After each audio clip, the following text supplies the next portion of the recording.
Hey everyone, welcome to the show. I hope you're going to have a lot of good time because we're going to delve into some really interesting stuff today about biases. By the way, when is Juneteenth? Is it on 11th of June? Juneteenth. I don't know. Why do they have to take away from Pride Month though? Like you would think like they should have left this month alone for the marginalized people, but no. Um, Man, I really enjoy the controversy surrounding it. Yeah, it's kind of interesting because you get like right wingers freaking out, but you also get left leaning people freaking out because right wingers are freaking out, and then like people making a new flag for it without understanding what the U.S. flag is. It's kind of interesting, but yeah. So we're going to talk about biases today. As soon as more people join the chat. Hey V, did you get a chance to order the Nintendo Switch? I actually did, Matthew. It was supposed to come today, but unfortunately today was a Romanian holiday, so it's probably going to come tomorrow or the day after. So thank you again for the donation, and yeah, I'm actually excited about having one.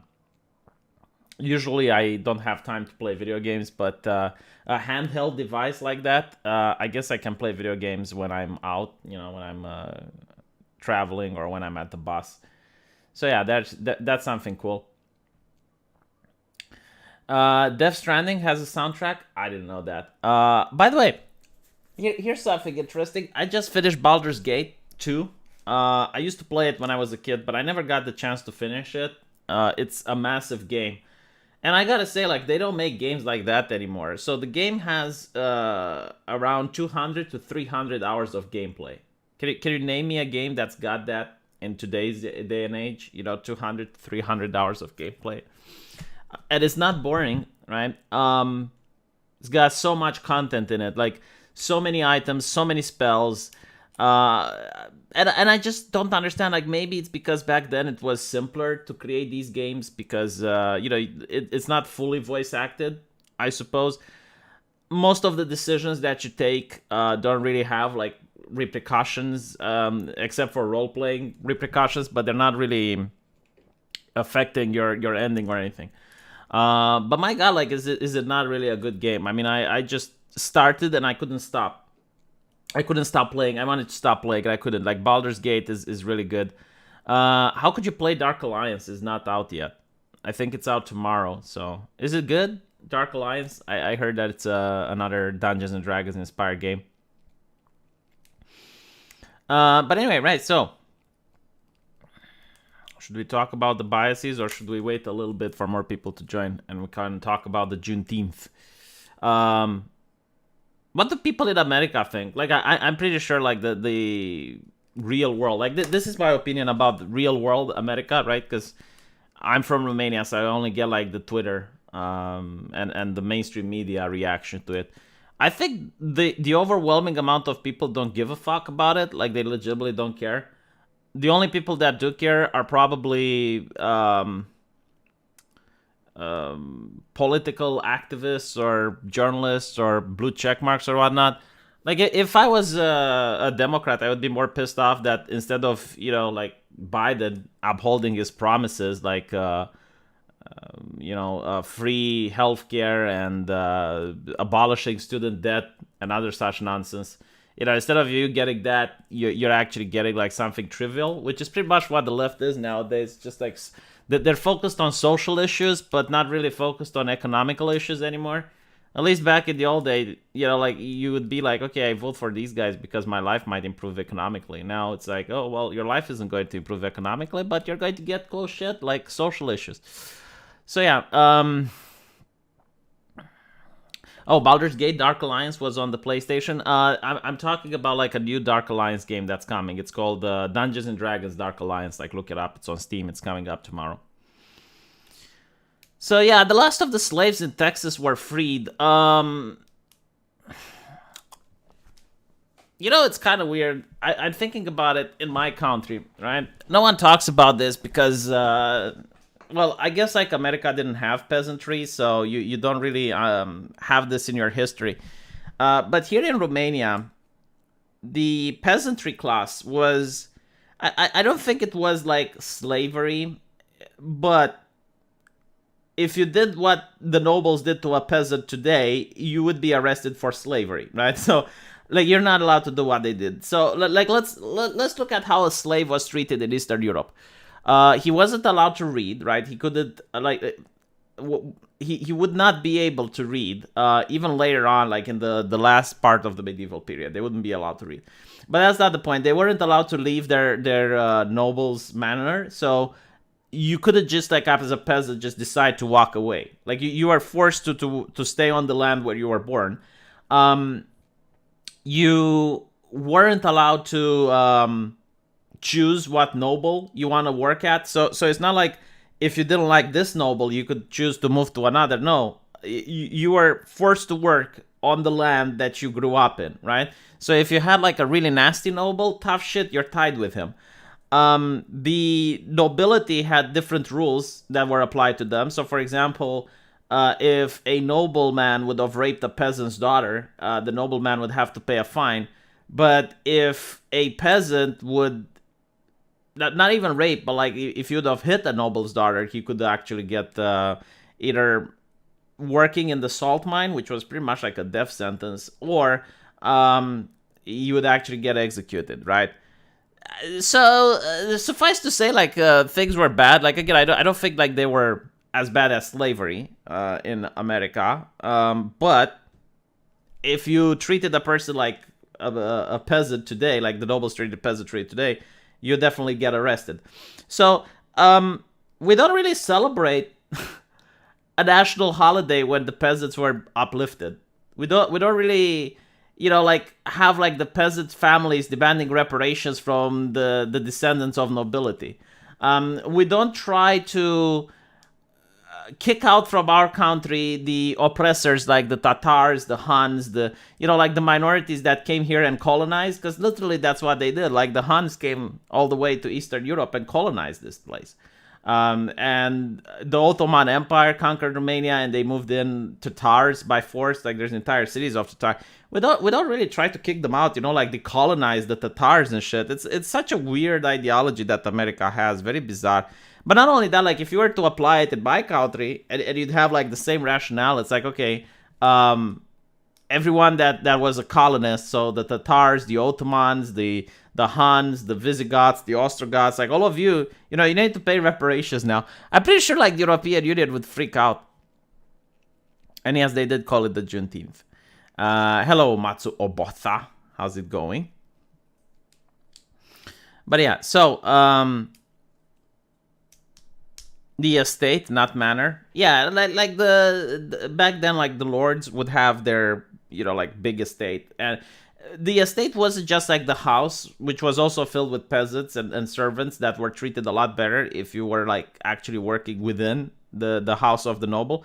But it also had like big lands that surround it, and it's those lands that were cultivated by the peasantry.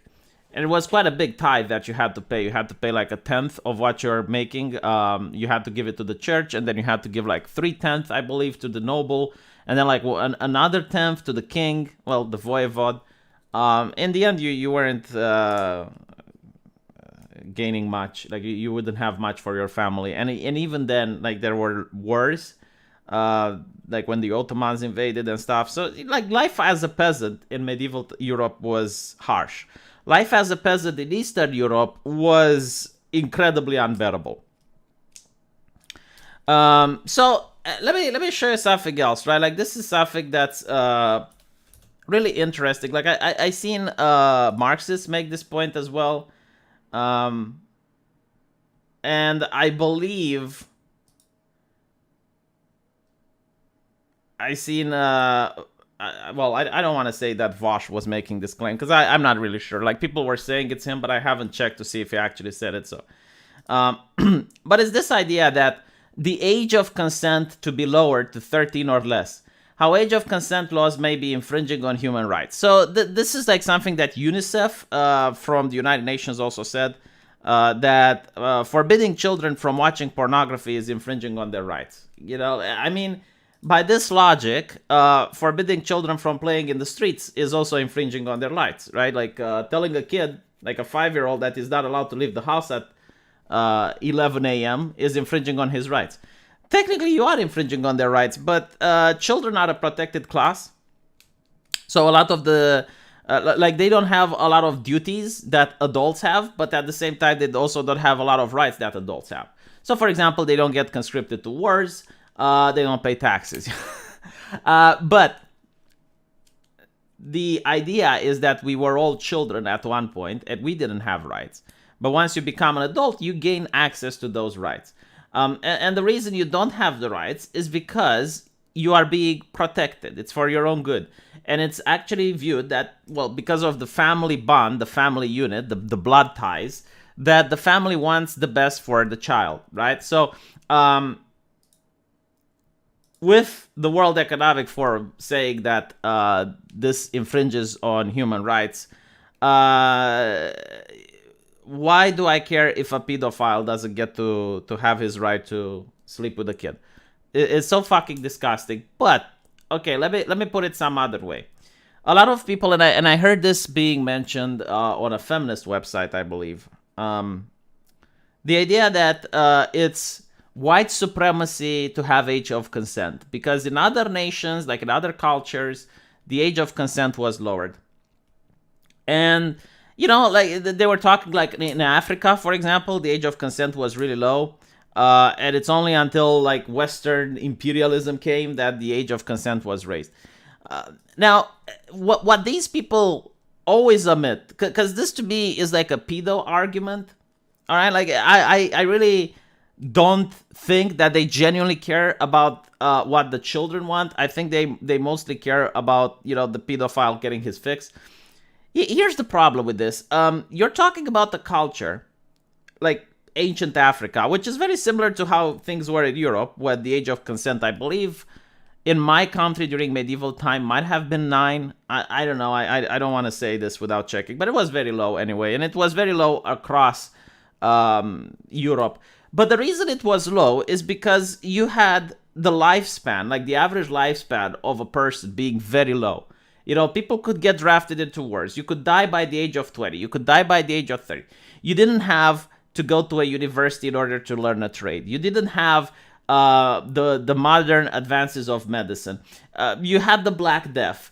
And because of that, children would marry very young, but they would marry, all right? Like, it's not that they would go around clubbing in medieval towns. It's not like they would go around and try to, have like casual sex or whatnot. No, like they would marry at the age of 9. So even with this, like even with this mindset, if you're thinking, okay, age of consent should be lower, you would still not, like if you're generally believing like white supremacy raised it and blah blah blah, you'd still not get what you want. All right, it's funny how they only pick the topics that they like, right? But in this day and age, when people happen to live all the way to 80s and 90s in some advanced nations, where you need to go to a university in order to be able to perform a trade, and most people do that, and most people don't even view marriage as a definitive factor. Like they don't even view it the finality of a relationship. They just view it like a cherry on top, and they can get divorces whatever they want. Yeah, I think age of consent should actually be higher. I think like the age of consent should be higher rather than lower. And even if the age of consent was lower, like in the medieval time, it was still like people of around the same age bracket that would get married. So you wouldn't have like a 5-year-old ending up with like a 55-year-old. Unless it was like very, very rare, like very bizarre situations where you have like a very, very wealthy person and the parents of the kid are incredibly immoral and they consent to such a marriage. Because you got to understand, we're talking about like a very, very religious society where the only way it was even acceptable to have sex was under marriage. So yeah, like it's frustrating because like this is a topic that most people find it iffy and they don't want to talk about, like they don't want to even tackle it. And it needs to be tackled because like these activists are gaining ground with their stupidity. And I don't think they should be allowed to gain ground with the stupidity. Only low if the lifespan was 20-30, and I suspect they judged it by the age of menstruation. The thing with the lifespan, like, I mean, I would have died if it wasn't for modern medicine. I I had chicken pox when I was a kid. I mean, that would have been fatal. I have friends who had appendicitis. I mean, if you lived under medieval times, that would have been fatal. I had other illnesses that required a medical intervention. So yeah, like you're thinking about like how many things you're taking for granted. Because nowadays it's like, okay, chicken pox, yeah, it sucks. You get it, but you go to the hospital and you get treated. Age of consent is keeping up from communism. Vosh. I don't know if that's the case, but it's something that the German Green Party actually pushed for. And they were recently apologizing for the fact that they did this. I believe it was in the 90s, so it's not really that long ago. Children in arranged marriages weren't boning. So in Romania, we actually still have the Roma ethnicity, which still practices arranged marriages. They're not legalized. I mean, they don't go to the actual office and have the marriage, but they do it like within their community. And every now and then, like Romanians talk about it, but immediately they're being shut up by saying, "Oh well, it's their culture." And the argument is the same. Like, well, they will marry like a 5-year-old with a 6-year-old, and they're not boning. They kind of are boning. I mean, when I was at the hospital and I saw a 10-year-old girl coming there being pregnant, it wasn't the most beautiful sight. Yeah, and I have been told by other colleagues that it wasn't a rare sight either. Granted, like 10 years old was incredibly young, and like I don't even know how she managed to get pregnant at that age. But it's yeah, measles was fatal. But let me show you something. So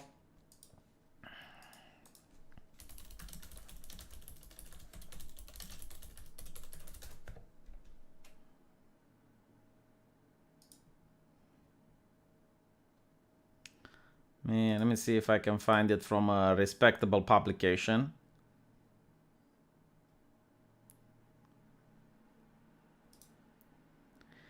So this is a major German political party used to support pedophilia, and it's coming back to haunt them. Now, the party is the Greens, and the Greens throughout Europe, not the German Greens, but like the Green European Party has won in a landslide, I believe. They called it a Green Wave.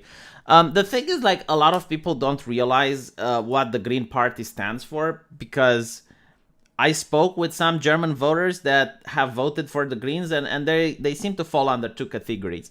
So the first category is the soy latte type of individual who, like he's the type of person with the buzzwords and the type of person that votes Green. Then the second type of person that votes Green is the person that's really disgusted with the other political parties, and they vote Green because they think it's about the trees and the environment and clean water and whatnot. And when you actually show them some of the platform that the Green parties are using, they freak out, especially if they're from Eastern Germany, because they know what communism is. And they just don't believe that the Greens are blatant communists in some retrospects. And when you actually read their policy to them, they're like, oh, God, I voted for that. And it's like, yes, you did. You voted for that. So apparently, it's not every day that a major European political party has to apologize for supporting pedophilia. But 2 weeks ago, so this is in 2014, investigators commissioned by the party have been probing its past association with pro-pedo groups, and their report has been shocking to many Germans. It found that the German pedo movement, which advocated for the legalization of consensual sex between adults and children, found a surprisingly warm reception in the party in the 1980s. And by the way, like also recently, another scandal broke up in Germany that a psychologist from a renowned university was placing orphan children in the care of pedophiles because he believed that the chomos are going to offer the children a much more loving environment. And that was a scandal. Also in Germany. I don't know what the fuck is going on in Germany, why they're having like these things, but okay. At a news conference in November 12, one of the current heads of the Green Party, Simone Peter, told reporters that she is deeply sorry for her party's past stance. Now, this is not an accusation, okay? Like this is like literally what the party used to advocate for in the 1980s. Like it's official. It's not something hidden. It's not it's public record.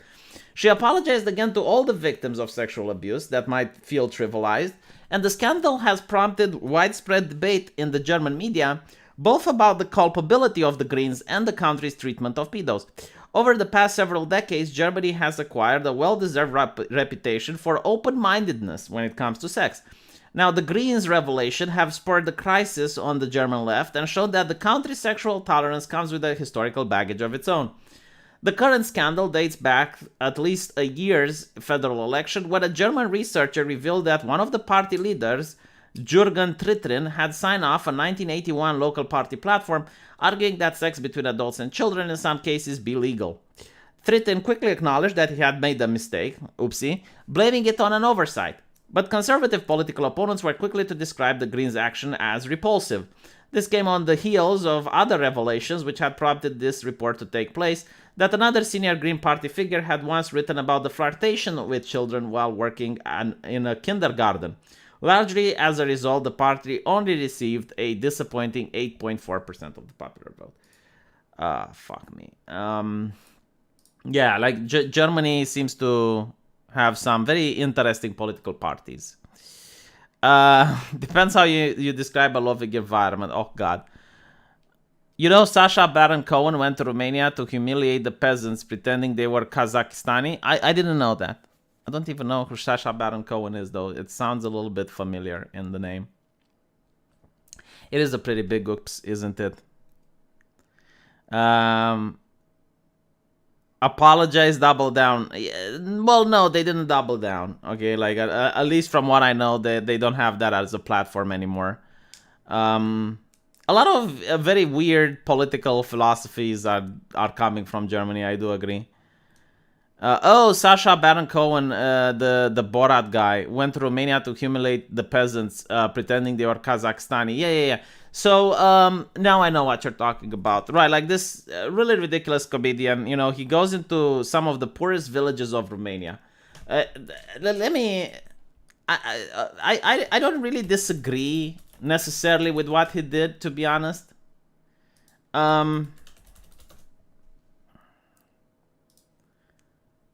But it's definitely like against his morals. So this comedian, right, like this actor goes in Romania, in some of like the most poor villages there are, like some of the most impoverished places. Go away.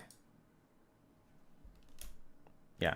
So he goes into some of these most impoverished places and paid the villagers money in order to star in his film. And yeah, he said that he's from Kazakhstan, I believe, and he created a very picturesque view of Kazakhstan. You know, like the idea that all the people there are backwards and all the people there are dumb and all the people there are stupid. And, you know, like he showed how poor and depraved the place is. And it was humiliating, right? Because none of the people there were told what they're getting themselves into. Like, they legitimately thought that the guy might be filming a documentary, or, you know, he might raise awareness on their plight. Because, like, these villages are poor mostly because of socialism. Like, there probably used to be a factory or a communal farm in the area, and once socialism fell, like, that factory or communal area disappeared. So now these people are living in abject poverty.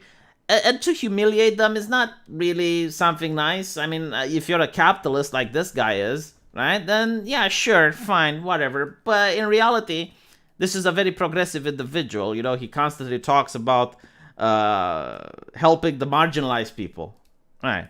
Especially monetizing them whenever he can. And for some reason, like, the idea of Borat stuck to Romania. Like, there's a lot of people who, when they see a Romanian, they think of Borat because they think of this. You know, okay, whatever. I'm not really upset. I'm not ass hurt over it. But I do wonder, like, how this gentleman manages to consider himself a progressive individual, to consider himself like giving voice to the marginalized. I mean, just look at this picture, man. Like, it's such a stark contrast between the way he is dressed and these people are dressed. You know, like these people are very like look, they look at their shoes. You know, like you can usually tell a lot about how wealthy a person is, how well they are, but based on their shoes, and just yeah, it's a little bit icky. I don't like it, but whatever. Um.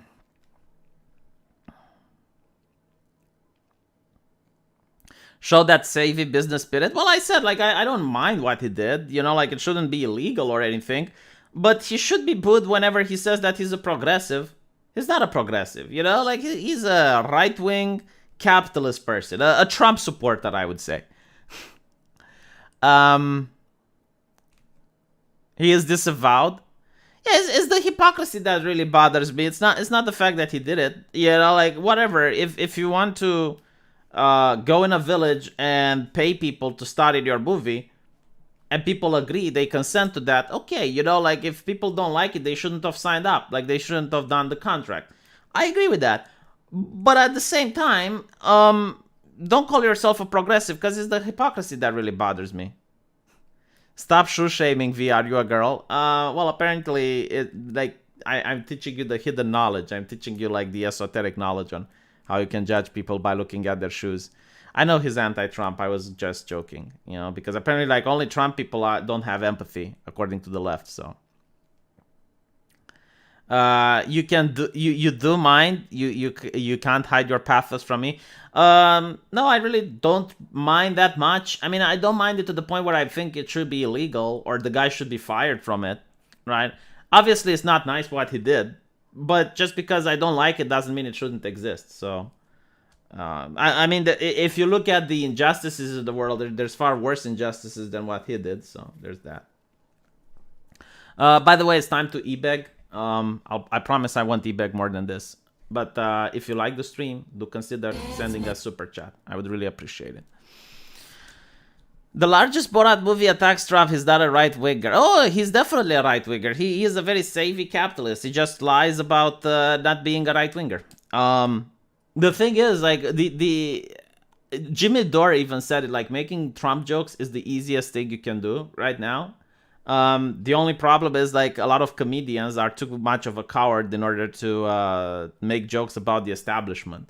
But yeah, I mean, it's easy to make jokes about Trump, sure. There's no repercussion for it. Unless you're like Kathy Griffin and you're showing, like, the beheaded replica. The beheaded macabre, what was it, like the macabre prop of what looked like to be Donald Trump's head. Did I play music for the e-bag? No, I can't. Fair enough, but you have this strange trying to pretend to be cynical when you obviously care.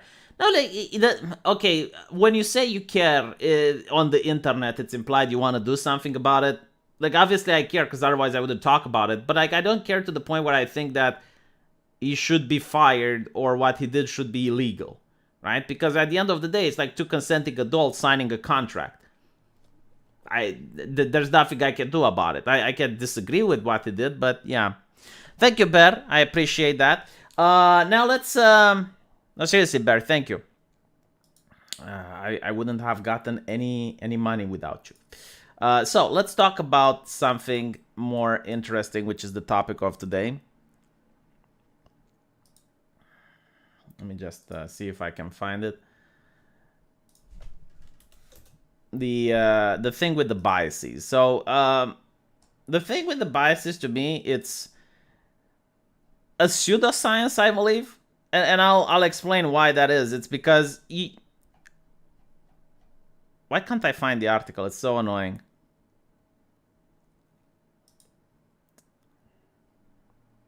Hold on, I'll manage to get it in a bit. Just give me a second. Very close. I can sniff the art. Okay, here I get it.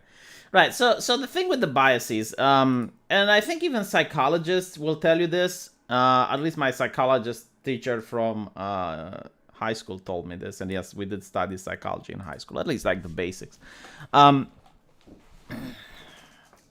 It's not a science, it's a social science. So there is a major difference. Like, what is the difference between science and social science? Science uses the scientific method. So the scientific method means that you have something, you get like an observation, and you create a hypothesis. And the hypothesis then goes through an experiment, and the results of the experiment, if they prove that the hypothesis is correct, then you have managed to use the scientific method. And of course, then there's the extra step, which is the peer review. And the peer review means that other people should be able to replicate your experiment. There's also like some added caveat, which is that every scientific theory, in order to be scientific, needs to be to have the possibility of being disproven. So, for example, if I were to say that there is a genie on the moon, right? Like you would not be able to disprove that because like you're not able to go to the moon in order to see it, right? I mean, the moon is a pretty big place. So that would be strike number one. Strike number two would be that I would have to prove it, right? Because there might be a genie on the moon. Like, realistically speaking, theoretically, it might be possible. But if I don't prove it using the scientific method, then we consider that we can discard the idea, right? So, for example, let's say that I got like this, what do you call it in English? I don't know. Like a clothes hanger or whatever, right? So the scientific, the conclusion would be that, look, if you apply enough force, it can break, right? So we do the experiment, it breaks, and then you have other people recreating the experiment. Psychology doesn't do this, right? Like psychology makes a lot of assumptions that are not rooted in scientific theory, but then it uses like those assumptions, those axioms, in order to keep, I guess, like pushing the field forward. Sometimes it can work, I guess, like if the assumptions are true to begin with.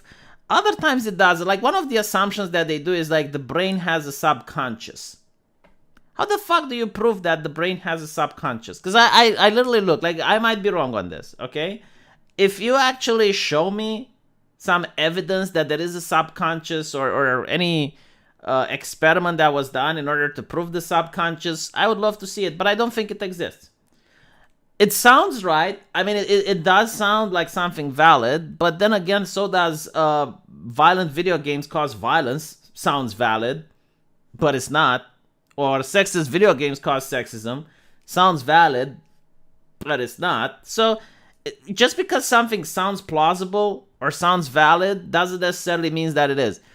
So the idea of biases is that even if you don't think about something, okay, so you might still have the biases because they're like the subroutines of your brain system, if you will. Now, the reason they say that we have biases, I guess, is that the brain has some automated functions. Like, for example, when you walk, you don't really think left, right. Okay, you don't think of that. So that would be like the unconscious. But just because like we have that doesn't mean that this could also mean we have other things that we do unconscious, like being racist, or like, I don't know, having like certain prejudices that we use them the same way we use walking. You don't think about them. You don't even know you have them, but like they do exist. I guess the reason I don't think that's true is because take breathing, for example, right? Like you breathe in, you breathe out, you breathe in, you breathe out, and you do this without thinking. But if someone points out like, hey, do you know that you're breathing? It makes you aware, and it's actually very uncomfortable for a couple of seconds because you're like conscientious. Very few people seem to be conscientious when you're telling them that they have biases. So that is like one of the main problems that this theory has. But the second one is that, okay, let's assume that we do have biases. Let's assume that a person even wants to be a racist. That doesn't mean that he's going to act on it. It's kind of interesting. Like it used to be, if you look at the definition of racism and what used to be considered racist behavior, it started with like, you shouldn't be violent towards people, right? Perfectly agree. You shouldn't be violent towards people. So that was a racist person, like someone that would burn someone else's house down because they have the wrong skin color. Then it moved on beyond that. Then it was like, you shouldn't say negative things towards people, and it's still kind of an action. I mean, speaking is still like saying, right? So you're a racist if you now say negative things towards other people of other colors. Okay. Then it moved like you shouldn't like be passive aggressive or like avoid people of other color, right? Because that's when you're a racist. But now it seems to go into thought policing territory. And the problem with thought policing territory is, even if you agree that people should be thought policing, that people should be thought policed, you don't really know what's in people's minds. So now you have to just assume that people are racist even if you don't have the evidence. So, for example, I mean, every single example in the media where a police officer shoots a black person, it's already automatically assumed that it's got to do with racism. Even if the evidence would be at the contrary, no, like it's always racism, right? So now it's thought policing, but now it goes even beyond thought policing. So beyond thought policing is that, well, even if you don't think you have any thoughts, you actually do have an unconscious bias. You actually like you do have them, but you just don't know about it. So at this point, like you can't even disprove that it exists. Like it is because you're white, or like because you're an American or whatever the fuck. It's gotten to that level.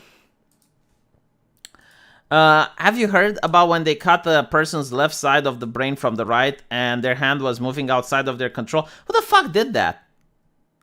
Who the fuck did that? That is so... Jesus fucking Christ.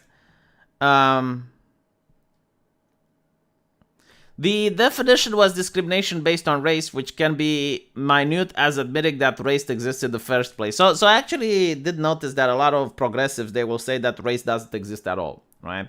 So race is a social construct, they say. But at the same time, it's like what Tactical Droid pointed out. It's like, okay, then how can you discriminate based on race if race doesn't exist?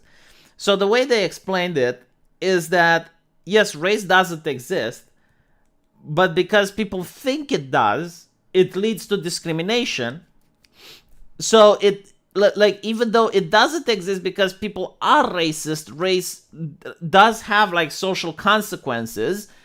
And as such, you need to be like strategically racist and channel the racism against, like, for example, the privileged people in society in order to like even the scales and even the balance. So don't worry about it, Tackled, right? They already explained that away.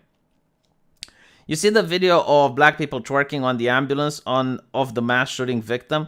Oh, I see a lot of shit on Twitter, but I can't post it on YouTube because I would get yeeted. But I do see like vile shit on Twitter every single day.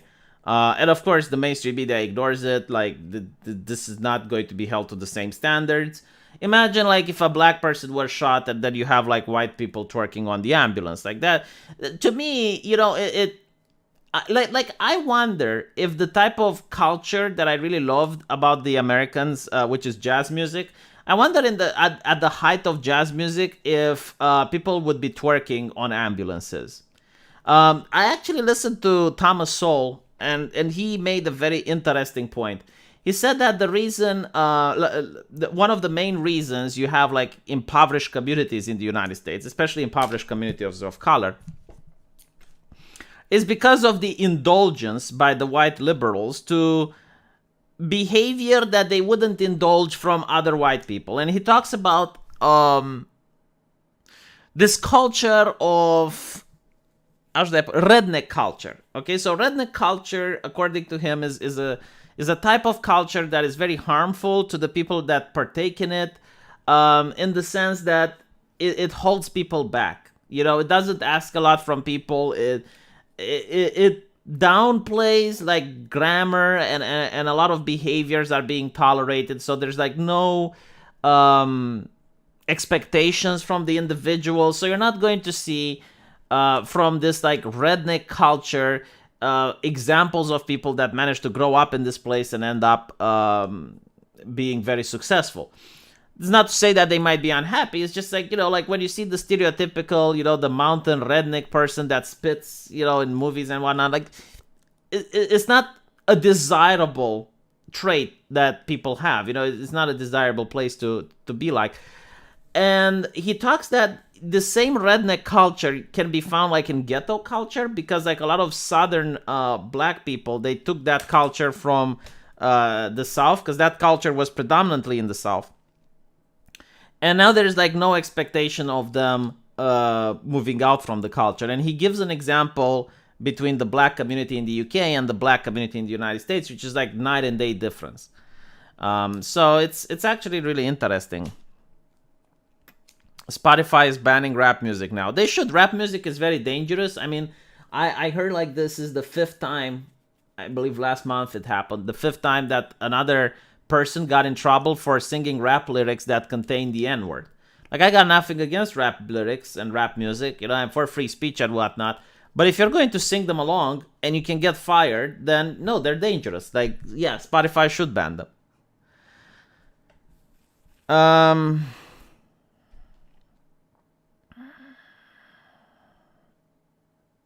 Thomas Sowell is such a good conservative. Yeah, too bad he's not interested in getting into politics. Although maybe that's for the best. I don't know. Social science uses the scientific method too. No, not really. It kind of does, but it really doesn't. And I'll tell you why. If you do social science, you don't have the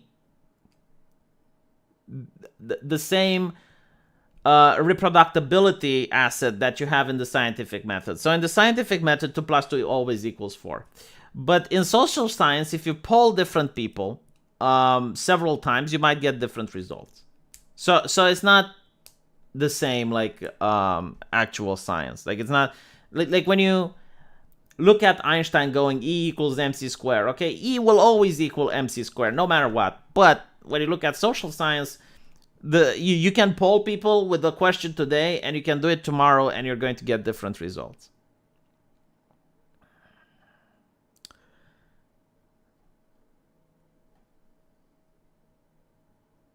Only a lunatic would go into politics. Yeah, probably. Thomas Sowell is in the 80s to 90s. It's really sad. Like, man, the thing that really upsets me about Thomas Sowell is that he doesn't really like to give interviews, but he manages like to do something that only smart people do, which is to take something incredibly complex and break it down so that any person gets to understand it. Like, that is such an awesome skill.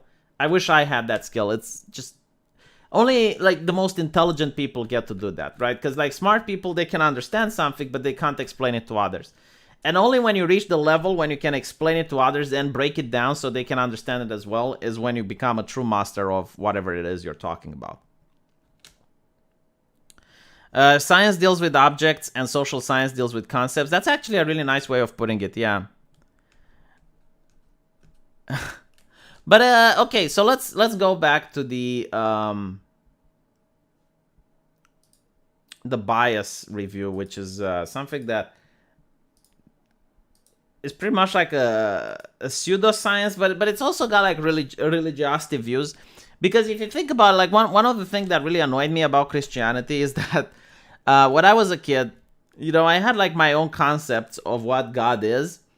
But it was only when I went to the evangelical high school that I attended that I realized that how fucked up some of the concepts are. Because I felt like you can just, you know, be a good boy and manage not to sin. But when you look at just how much sins there are, it's impossible not to sin, right? Because even if, like, for example, you're walking down the street and you see a woman with a nice ass and you're thinking, God damn, that's a fine ass. A fine piece of ass.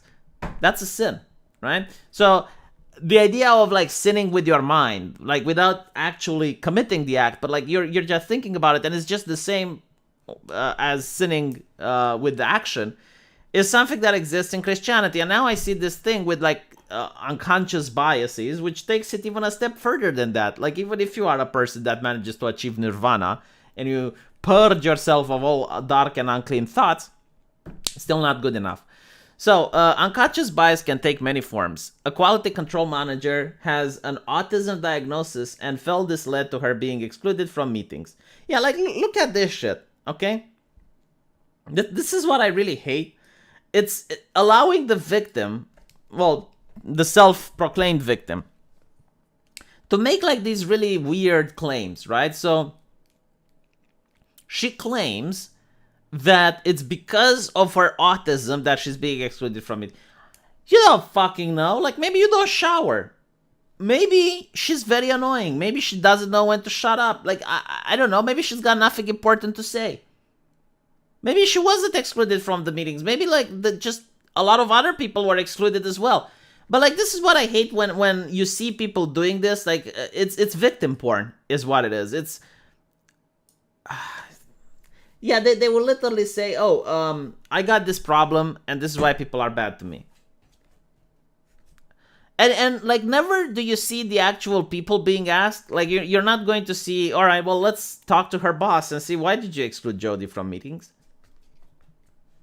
And then, it's like, okay, she's got autism. Like, what type of autism? Because it matters. Like, if it's high functioning, okay. But, like, for example, if you're a person that has a broken leg and you can't run, and your friends stop inviting you to the basketball meetings, is this really, like, something that you wouldn't understand? Like, is this really an oppression that is, like, would you want to force yourself to be there? It's the type of thing that I don't get. But anyway, when she once questioned why she was not being invited, she was told that the agenda didn't concern her, even though they were discussing a quality problem and I was their quality control person. Yeah, but maybe you are bad at doing your job. Like, there's so many other explanations. Tanya, a former executive in the charity sector who lives near Manchester, was the manager of her team in the last job, but she was also the youngest member. So let me get this straight, all right? Like, you believe that your autism excluded you from meetings, but you managed to do something that very few people did. Like, you managed to become a manager at a very young age. Why was it that your autism also prevented you from becoming a manager, huh? So why is it like you managed to become a manager, but you wouldn't be able to go to the meetings? Is this like some form of Jedi council where it's like your boss was like, Anakin, you may join the council, but you are not given the rank of a Jedi Master. And she's like, no, I'm going to cry to the Guardian. If I attend a meeting with a colleague from our team, others would always assume my colleague was the manager. It really depends on the body language, I guess. But it's like the idea that you shouldn't assume. Like, why shouldn't you assume? Maybe those people, I guess, were really bad at making assumptions. If I was there, I would have assumed who's the manager and who is. The impact of other people's unconscious biases is far more subtle than overt discrimination, but it can be just as damaging. Yeah, okay. So let's unpack this for a little bit. If I go next to a pizza store, and I keep giving this because it's such a brilliant example. I know I keep flagellating myself, but it is a brilliant example. Because every day I walk next to this pizza parlor. So let me show you something, right? Let's say I'm really hungry, okay? I am really hungry, like I'm genuinely starving. And I don't have any money with me. But I walk toward next to this place, and I look in the window, and I'm salivating. I'm like Pavlov's dog at this point. Like, I want this. I want it so much. But I don't have money. But it's there. It's right in front of me. It's literally there. Do you think that I will take a rock and break the window in order to take it? Right? So even though I have like way more than unconscious biases, like at this point it's a desire. Like, I literally want this pizza. I genuinely, like, every fiber of my being wants it. But because I don't have money, even if the smell is delicious and even though I can taste it in my mouth, I'm not going to break into the store to get it. Why? Because I'm a fucking human being with a brain, able to control my fucking self, right? But now you have like the people pushing for this idea of fighting against unconscious biases that are saying, no, V. No, V, you're absolutely wrong. You're absolutely wrong. Like, you should not think of the pizza. You like, if you think of the pizza, we just can't trust you. If you think about it, you're an untrustworthy person, because you see, there are other people who do break in. Like, there are people who broke into a Pizza Hut. Even if it's not you, it might be you one day. So, because of that, we're going to now brainwash you into making sure you don't have unconscious biases. Such a fucked up ideology if you think about it. A female surgeon from Birmingham who prefers to remain. And by the way, like these people who do the assumption that the person is the manager, well, they're acting on it out of day. Like they're assuming. All right, like if you know that this woman doesn't like it when you assume things about her, just shut the fuck up. A female surgeon, and by the way, like maybe this is why she's not invited to meetings. Like maybe this is why. Like people are just acting normal and friendly, and she sees oppression everywhere. Why the fuck would I want her in a meeting? Can anyone tell me? It's not her, like any person. Like why would you want any person who sees problematic things everywhere? Why would you want them in any meeting or party or whatever? A female surgeon from Birmingham who prefers to remain anonymous explains what she experienced at work. Because I'm brown, patients assume I must have come from abroad, she says. I've been told by quite a few that I speak English quite well. And when I'm with a male junior, it's assumed that's always the senior. Okay, so this is the Guardian saying these things. That a female surgeon from Birmingham who prefers to remain anonymous, blah, blah, blah. Really, like, other people don't see people who grow up in Birmingham. But even then, it's like, if I were to make a sad story, it's like, just because I'm white, people assume I'm a racist. You know, just because I'm white, people assume that everyone makes assumptions. All right? But there is a question whether the assumptions are mean-spirited or not. So in this case, it's like, oh, you speak English quite well. If someone tells me I speak English quite well, I take that as a fucking compliment. All right? And if someone says, it's like, oh my God, you know, you don't look like from around here, I'll be like, nah, I was always born here. And people go like, oh, okay. So maybe it's not the unconscious bias that's a problem. Maybe it's the hypersensitivity that these people have managed to develop due to their ideology. Like, they literally think it's oppressive if you tell a woman to smile. They managed to politicize the smile. I'm not kidding. Like, telling a woman to smile is like raping her, according to these people. Then you also have like this idea that if you tell a person, like, you make the mistake, okay? In a country where you're like looking at, oh, well, you're from abroad. Like, I'm willing to bet, okay, if I go to Japan, people are going to look at me and they're going to think, oh, so you came from abroad. Or if I go to South Africa and people look at me and they'll be like, oh, so you came from abroad, right? But if I was legitimately born there, you know, like I'm born in South Africa and then I go somewhere else and people say, oh, so you're coming from abroad? I'm like, nah, I've been to South Africa, but I would understand the situation. You know, I'll be like, okay, well, in Japan, there's not many white people, so because they see me white, they assume. How is that oppressive? Like, why is that even a problem? Like, no, because, like, the thing is, like, it trivializes other people that genuinely have problems. Like, there might be, I don't know, a person of color that got fired from their job because they're of color, or, you know, like a person that got assaulted because of their skin color. Like, there's actual racism that's being trivialized because it's like, oh, let's talk about this very wealthy person, like a neurosurgeon, who's being told that she speaks good English and she finds that to be very offensive. Elon Musk was from South Africa. I know that. Religion is not materialistic. Depends on the religion, man. It values intention over action. We cannot really know the intention of others, which is why we persecute actions. Yeah, but like these people, they genuinely try to mind read, I suppose.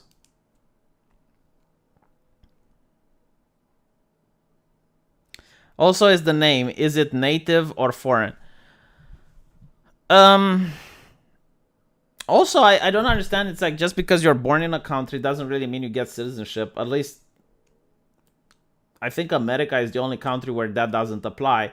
But in Europe, like, you can be born in Romania, and if you don't have Romanian parents, or, you know, like people that have Romanian citizenship, then you don't get Romanian citizenship. It doesn't matter if you're born here. Like, this idea, it's like, oh, so you're born here. Like, okay, that's such an American mindset. Like, you can tell, what I'm trying to go with this, right, is that you can tell that this ideology that the Guardian is talking about is imported from the United States.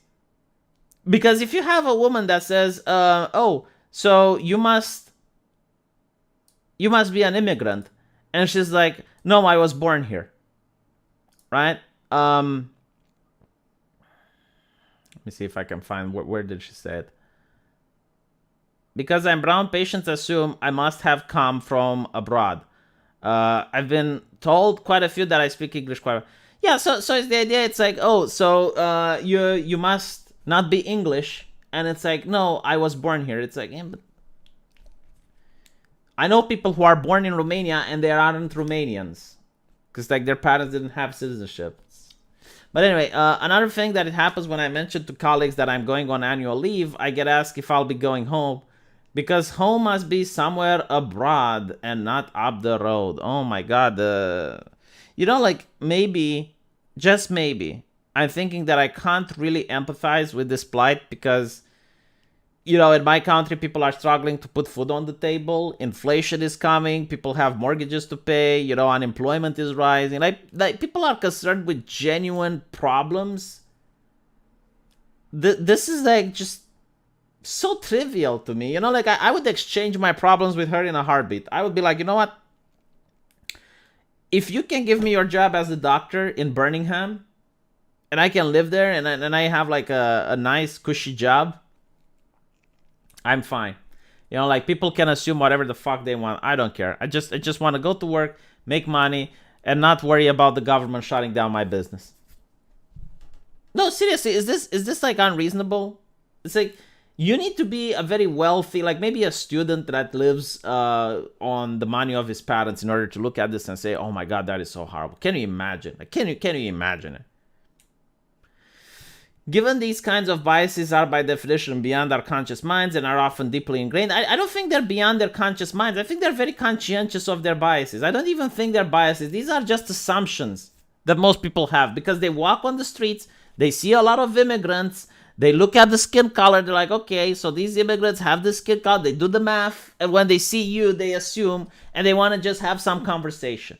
They just want to make some polite conversation. So they're going to ask you, it's like, hey, where are you from? Because they want to ask you about your country. They want to ask you about your culture. This is what's going on here. I don't think like people menacingly do this. Because if they were genuine menacingly and they legitimately wanted to do bad things to her, they would have hurled more interesting insults rather than it's like, oh, hey, your English is so good. And she's like, God damn, how dare he say this to me?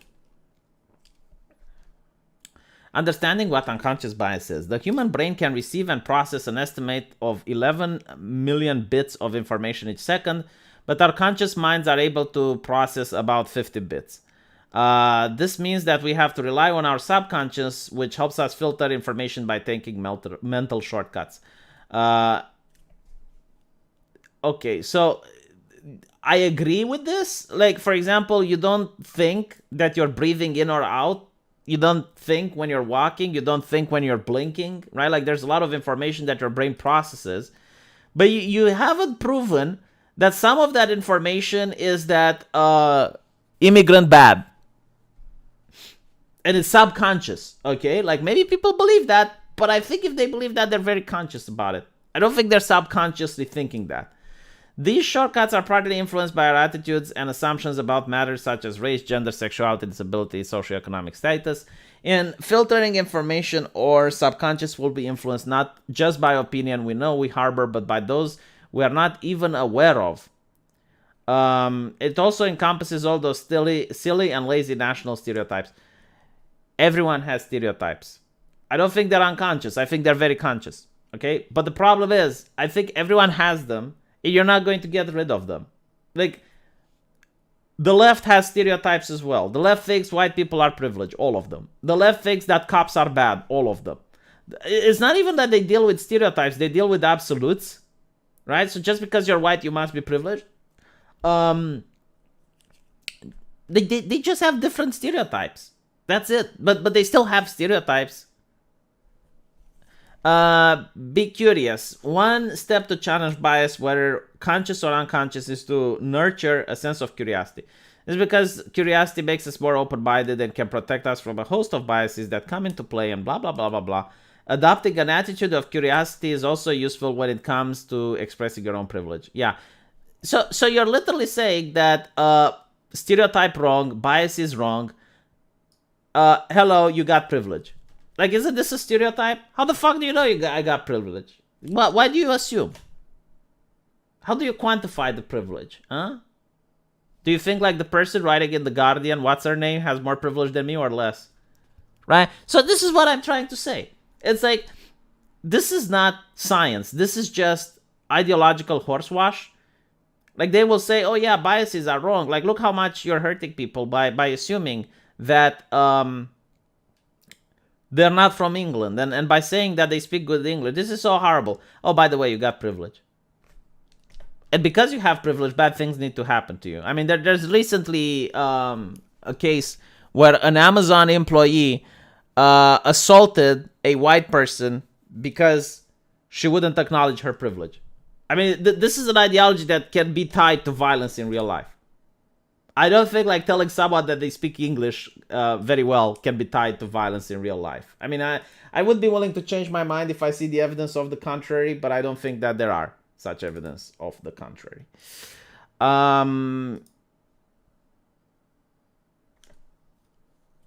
Horsewash, yes. I'm imagining an orphaned white guy who was raised by Japanese aunt and uncle and speak English with a thick Japanese accent. I mean, look, I speak Moldavian. You know, it's a regional. It's like speaking Scottish in Romania. Okay, it's like one of the three accents. And when I go to Bucharest, in another part of Romania, people will say it's like, oh yeah, you got an accent, but you still speak very nice Romanian. It's like, okay. You know, some girls find it hot. It's kind of difficult. It's not that. It's hard to the ear. Let me put it like this. It's hard to the ear to understand someone. It's like listening to a Scot that talks really fast. You know, like because of the accent, it can be a little bit more difficult. I never took offense with that. Only Sith deals in absolutes. Obi-Wan, Master isn't an absolute. Anakin, Sandhya, Bratty, know-it-all. I guess the whole Jedi thing kind of makes sense in a way, because like when he says like only a Sith speaks in absolutes, it's like it's not that only a Sith speaks in absolutes. It's like he phrased it wrong. I guess what he wanted to say is that Sith ideology views the world in black and white. Like Sith ideology doesn't allow redemption, doesn't allow gray areas, doesn't allow that thing.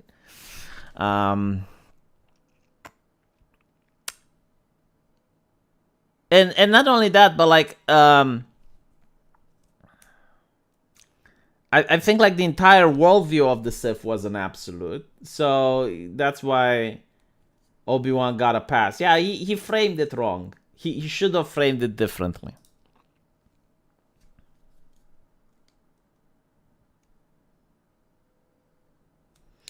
Well, Matthew, like I hope you didn't like I would generally feel bad if you actually gave me another huge donation, because I don't think like the stream is something that I put a lot of effort in order to. Holy shit! Thank you, Matthew. I appreciate it. So, but I'm not buying Baldur's Gate, man. Like I already finished it. Like it's already done. Jesus, thanks a lot. So Matthew gave me $30. I really appreciate it, and he also gave me money to buy a Nintendo Switch. It's on the way. I already ordered it.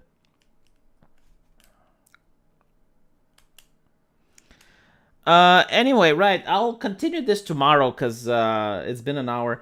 I don't really know what to talk about tomorrow on my main channel because not a lot of interesting things have happened.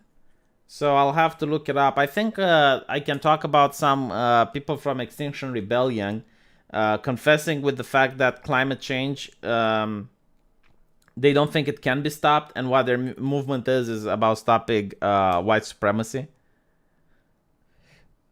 Thank you, Matthew. I'll buy another game. Breath of the Wild actually came with the Switch when I bought it, so.